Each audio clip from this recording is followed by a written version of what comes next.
February 17, 18, 19 पाणीपाग पूर्वानुमान ओडिशा परिप्रेक्षी एवं बंगोपसागर सृष्टि हो पारे लघुचाप ता सहित उत्तर पश्चिम भारत में पश्चिमा झड़ प्रभाव कौन रहा। हाँ आज्ञा मुझे के सामंतरे आप देखते न्यूज के यूट्यूब चैनल आपन को आम चैनल को स्वागत। जदि कहवा ताले 17, 18, 19 कथा ओडिशा रे पाणीपाग स्थिति जदि कहवा ताले उत्तर पश्चिम भारत में पश्चिमा झड़ लगी रही।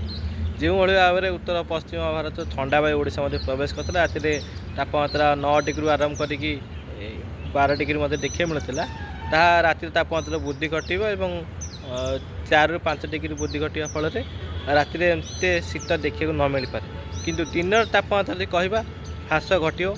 यार मुख्य कारण जब कहवा ताले वायुर गतिपथ बदलु अर्थात पूर्व बंगोपसागर वायु प्रभावित होची उपकूल ओडिशा एवं ता सहित यदि कहवा ताले आरब सागर और बंगोपसागर वायु आसिकी पश्चिम ओडिशा किसी जिला मान प्रभावित होची अर्थात दुईटी वायु मिश्रण रोचे सकाळ बेला और राति कुहुड़ी देखा मिल आगामी 3 दिन पर्यंत एवं दिन में जब कहवा बादल खंड देखा पाग जब कहवा हल्का कोहला पाग देखा मिल किंतु वर्षार संभावना नहीं कुहुड़िया पाग देखा मिल किंतु सेमती बड़ धरण खरा नहीं तापमात्रा 32 ରୁ 34 डिग्री मध्य देखा मिले गोटे स्थान देखा मिले किंतु सेमती बड़ खरा नहीं।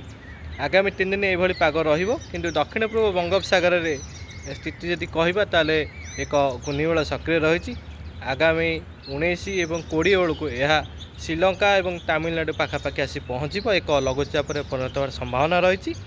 ये धीरे धीरे उत्तर उत्तर पश्चिम गति कर संभावना रही केते शक्तिशाली हम ता आगामी दिन मानक जना पड़ किंतु एबिका स्थिति जहाँ लगुच ये घूर्णिबल लघुचाप परिणत हो श्रीलंका तमिलनाडु और केरल में प्रभावित कर आशंका रही। तो ये स्थिति रही जदि भी किसी परिवर्तन घटे निश्चित अपडेट देवी निश्चित देखुता चैनल को सब्सक्राइब कर लाइक शेयर करेंगे। रही नमस्कार।